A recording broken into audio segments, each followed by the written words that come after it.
আলাইকুম রহমতুল্লাহি বরাকাতুহু। আলহামদুলিল্লাহ, ওসসালাতু ওয়াসসালামু আলা রাসূলিল্লাহ ওয়া বাদ।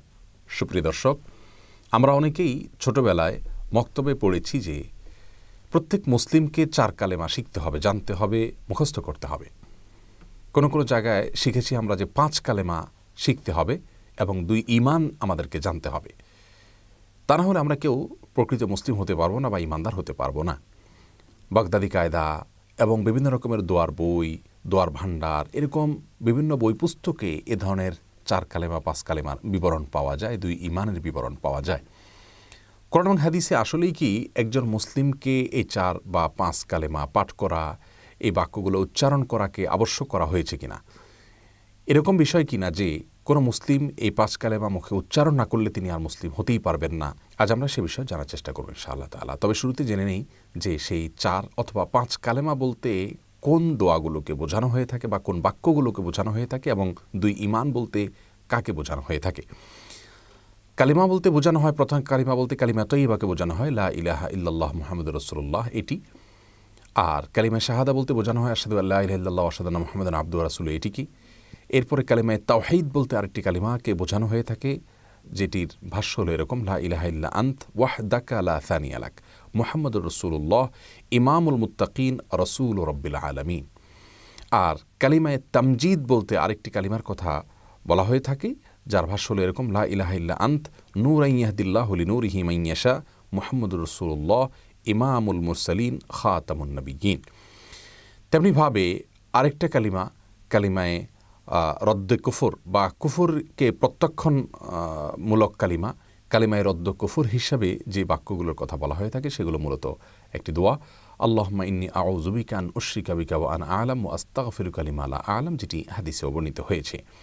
এই যে কালিমায়ে তয়্যিবা, কালিমায়ে শাহাদাত, কালিমায়ে তাওহীদ, কালিমায়ে তামজিদ, তারপরে কালিমায়ে রদ্দে কুফর, এই যে 5টা কালিমার কথা শুনলাম, সেই সাথে ইমানে মুজমাল, ইমানে মুফাসসাল। ইমানে মুজমাল মানে সংক্ষিপ্ত ইমান, ইমানে মুফাসসাল বলতে বিস্তারিত ইমান। বিস্তারিত ইমান বলতে আমানতু বিল্লাহি ওয়া মালাইকাতিহি ওয়া কুতুবিহি ওয়া রাসূলিহি, ইমানের যে রোকনগুলো আছে সেগুলোর কথা উল্লেখ করে এগুলো আমি আনলাম, অর্থাৎ বিস্তারিতভাবে সব রোকনগুলোর কথা উল্লেখ করে তার প্রতি আমরা যে ইমান এনেছি সে কথা স্বীকৃতি দেওয়া। এ হলো 4 বা 5 কালিমা এবং 2 ঈমান, ইমানে মুজমাল অর্থাৎ সংক্ষিপ্ত ঈমান এবং ইমানে মুফাসসাল অর্থাৎ বিস্তারিত ঈমানের রকমগুলোর কথা উল্লেখ করে তারপর তার প্রতি ঈমান আনলাম। এই কথার উল্লেখ রয়েছে যে বাক্যগুলোতে, সেগুলো ঈমানে মুফাসসাল বলে পরিচিত।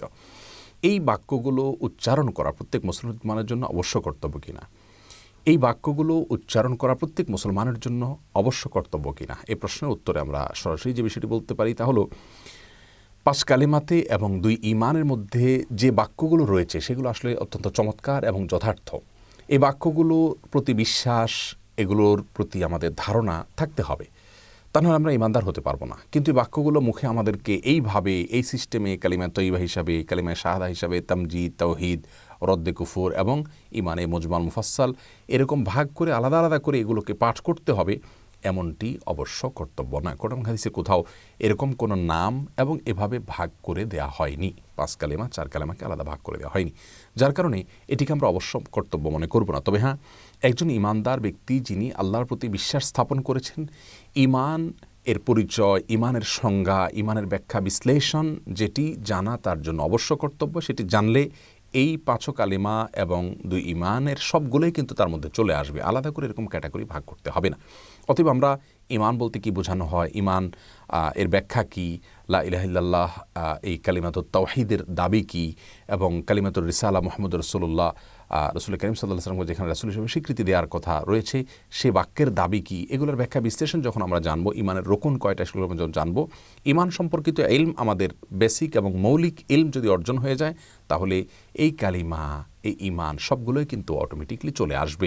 আলাদা করে যদি আমরা মনে করি যে এগুলো মুখে পাঠ করতে হবে, না হলে ঈমানদার হবে না কেউ, তাহলে সেটি ভুল হবে, কারণ এমনটি কোরআন এবং হাদিসে কোথাও নেই। তাহলে সার কথা হলো, খোলাসা কথা হলো যে এই তথাকথিত 4 বা 5 কালিমা এবং 2 ঈমান বলতে যা বোঝানো হয় বা যে কথাগুলো বলা হয় সে কথাগুলো ভালো এবং সেগুলোর প্রতি বিশ্বাস অবশ্যই থাকতে হবে, কিন্তু এরকম আলাদা ভাগ করে পাঠ করে সেগুলো মুখে পাঠ করতে হবে বা মুখস্থ করতে হবে এমন নয়, বরং সেগুলোর প্রতি, সেগুলোর মর্মের প্রতি আমাদের বিশ্বাস থাকতে হবে, আস্থা থাকতে হবে, সেগুলোর প্রতি ঈমান থাকতে হবে। এ হলো মূল বিষয়। তাহলে ইনশাআল্লাহ আমরা ঈমানদার হতে পারবো।